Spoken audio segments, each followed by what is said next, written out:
We have completed 2 full rounds here on the RDP Advent Calendar, which means it's time for round 3, where we start once again on push chain to hit the chest, shoulders, and triceps. And today I'm sharing with you 2 of my favorite exercises to help you escape the tedium of just doing endless bilateral push-ups. Because when it comes to building muscle and strength with push-ups, progressing with more repetitions is fine, but only to a certain point.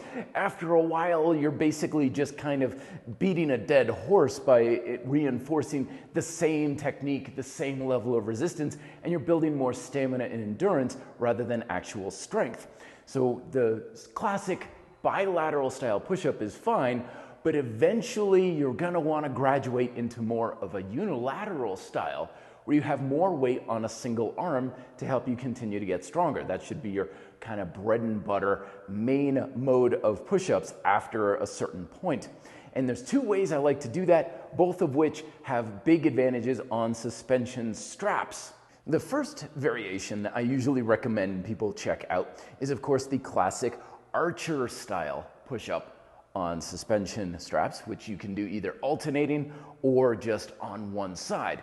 The advantages to this is it gives you the ability to get that feeling for having the shoulder packed down nice and tight, the arm in super close, you're not hunching up, the elbow's not winging out, and get a real good feeling for what it's like to drive most of your resistance into one side at a time.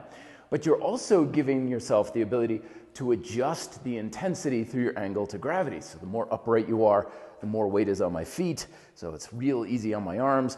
Shifting back, of course, I'm placing more weight on my hands to make it more challenging and difficult. So this is a great exercise to get introduced into unilateral progressive push-ups. If you're looking for something a little bit more on the spicy side, we can try reversing things, where instead of having the hands suspended and our feet on the ground, we can suspend our feet with our hands on the ground. And what this is going to do is slightly place more weight again on your hands, as your feet are going to be elevated. But now my feet have the ability to shift and move around a lot easier than if they were on the ground. So we can have a classic style push-up, and my weight can shift from one side to the other with a lot more difficulty and challenge. Trying to bring your weight as much onto one side at a time. If you have a wider hand, it's gonna be more challenging and difficult, making sure to keep your body somewhat tight. Try to minimize the sag, although with your feet elevated, it may be asking a bit much to keep it totally straight, so a little bit of sag is permissible.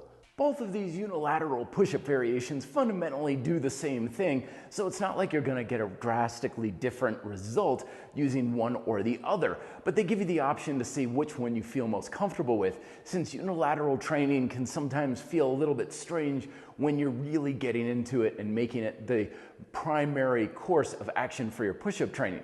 So try both of them. I recommend using them for just standard bodybuilding style approaches of training, where you, let's say, have 3 to 4 sets of 8 to 12 repetitions on each side. And again, you can alternate or stay on one side, take a bit of a rest, and then go on to the other.